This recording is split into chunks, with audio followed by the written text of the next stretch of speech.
дня, мене звати Кіцак Тетяна, і сьогодні ми разом з вами відкриємо завісу фортепіанного речиталю неймовірного піаніста Данила Саєнка. Скільки років навчання та скільки репетицій стоїть за віртуозною грою, дізнаємося далі.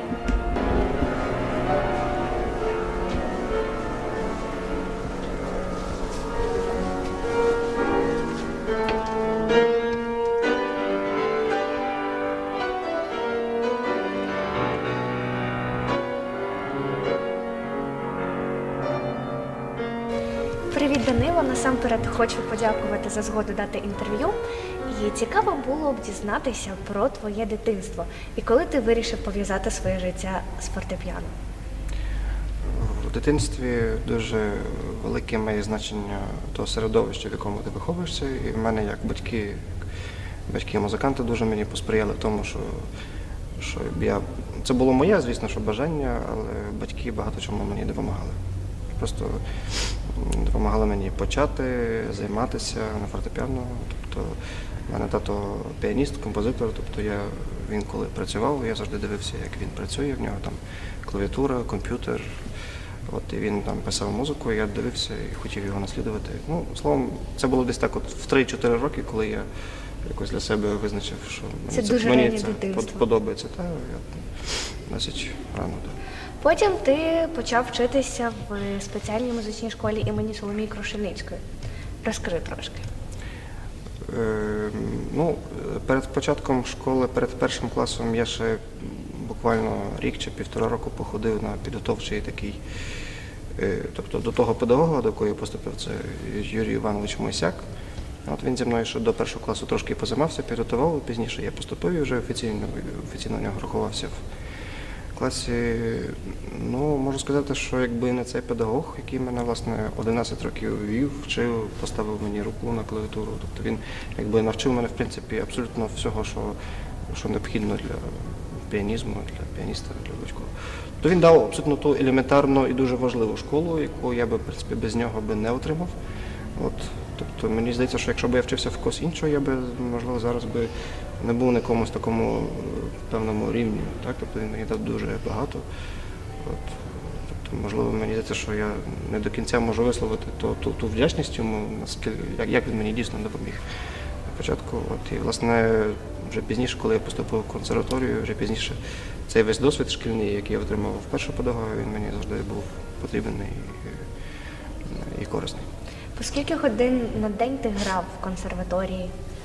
В консерваторії, звісно, що було побільше. Ясно, що я не завжди мав можливість займатися вдома і не завжди в консерваторії, тобто в мене так був поділений час. Ясно, що була потреба десь більше займатися, це в залежності від підготовки чи до концертів, чи до конкурсів і від програми. Зазвичай, якщо конкурс, то, звичайно, що треба, дуже є великий обсяг репертуарний, і треба як мінімум, не знаю, по 5-6 годин в день. Це деколи складно, але дуже потрібно і дуже так корисно. В тебе було дуже багато конкурсів, я знаю, з самого дитинства, і я дивилась, не з самого дитинства, але їх багато. І я знаю, що це велике переживання. Ти переживав і розкажи про це. В будь-якому випадку, скільки б конкурсів не було, особисто в мене, але переживання завжди будуть, нерви завжди мали таке окреме місце. Конкурсна гра, вона, в принципі, дуже добре загартовує, дуже великий досвід дає. Тобто і підготовка до конкурсу, і сама конкурсна гра, вона дуже багато чого дає корисного. Але єдине, що за всі роки я не позбувся потрібного хвилювання, яке, в принципі, завжди є. І мені здається, що воно і добре, що воно є, тому що хвилювання, коли ти хвилюєшся, ти відповідальний за те, що ти робиш. Тобто це є відповідальність. Якщо ти не хвилюєшся, значить тобі абсолютно все одно і ти не переживаєш. Це така трошки суб'єктивна думка. Настільки правильно зараз висловився, якщо ти не переживаєш, тобі це не потрібно, то не цікаво. Так, розкажи, потім, після нашої консерваторії, ти вступив в Німеччину. Розкажи про навчання в Німеччині, і зараз ти студент. Я в Німеччині спочатку навчався в місті Гамбург і пізніше, тобто після 2 років навчання там, я переїхав в інше місто Росток. Це є, якщо ви орієнтуєтесь, це є от буквально на півночі Німеччини, буквально майже на узбережжі Балтійського моря. От. Це порівняно менше місто, ніж Гамбург. От, там так само аналогічна власне, музична школа. Ну, в Німеччині як? В Німеччині є от, ті вищі вузи, поєднують собі деякі з них не тільки музику, а й, наприклад, вища школа музики і театру, або вища школа музики і танцю, або якісь юридичні факультети. Тобто музика завжди поєднана з чимось одним основним. Так? Тобто, і, власне, це в Ростоку це є музична школа музики і театру. От. Важко вчитись. Як відносяться викладачі до іноземців? Там дуже багато ж вчаться людей з інших країн. Ну, іноземці для таких музичних шкіл чи для будь-яких вищих шкіл в Німеччині абсолютно звична річ, тому що Німеччина – це та країна, одна з тих країн світу, де освіта на дуже високому рівні, і так сталося історично і на практиці за останні кілька десятиліть, що освіта в Німеччині дуже практична, дуже багато чого дає, дуже зручна система освіти, дуже те, що я вже раніше говорив, те, що фінансова сторона, тобто є можливість не дуже і дорого навчатися, порівняно, наприклад, як Швейцарію з Англією чи Францією чи ще десь.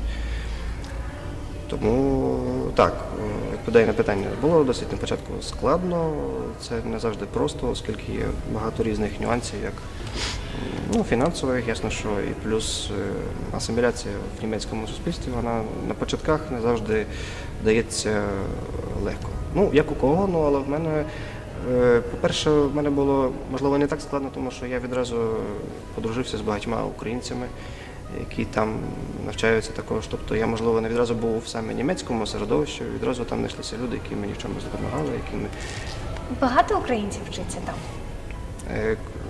Я не рахував, але, в принципі, да, багато.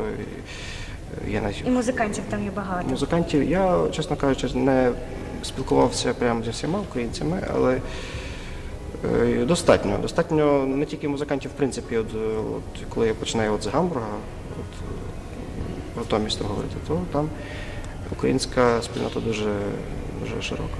Є навіть в Фейсбуці ціла сторінка, присвячена українці в Гамбурзі. Там, допустимо, якщо потрібна якась допомога, завжди люди звертаються, там пишуть туди. Відразу кілька відповідей, тобто по різних спеціальностях, по різних питаннях, там візові питання, лікарські питання, юридичні питання, переклади різні. Тобто я зараз говорю взагалі про українців в Гамбурзі. А з музикантів, да, достатньо, просто небагатьох знаю. Ти відіграв дуже багато концертів, як в Україні, так і за кордоном. Розкажи про публіку, розкажи про завтрашній концерт. Це дійсно цікаво і давай розказуй. В Україні, можливо, коли під час перебування за кордоном, я не так багато відразу концертував. Це сталося після одного успіху на одному конкурсі. Мені дали першу премію, і разом з ними це був конкурс в Іспанії, в Барселоні імені Марії Канальс. Цей конкурс добрий тим, що після того, як ти взяв головний приз цього конкурсу, також ти здобуваєш певні концертні ангажементи, більшість з яких в Іспанії. Але, крім того, також були і в Німеччині, в Італії, і Франції.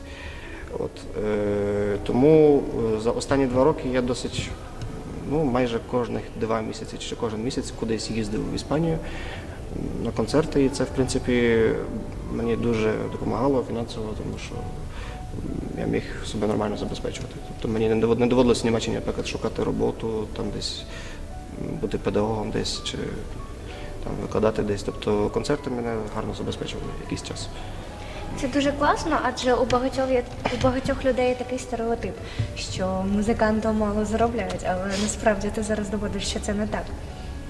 Я дуже по-різному.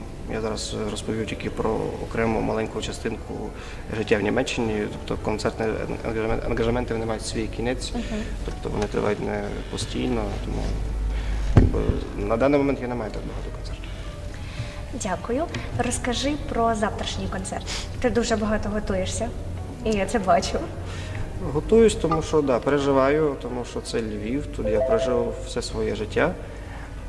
тут люди, які тебе знають з самого малку, це дуже відповідально, я дуже хвилююся. Тобто для людей, які тебе добре знають, які тобі щось дали, ті педагоги, які бачили, як ти зростав, це досить хвилююче. Завтрашній концерт відбуватиметься за сприянням Юрія Ланюка, це такий відомий львівський віолончеліст-композитор. Це так дуже просто відбулося.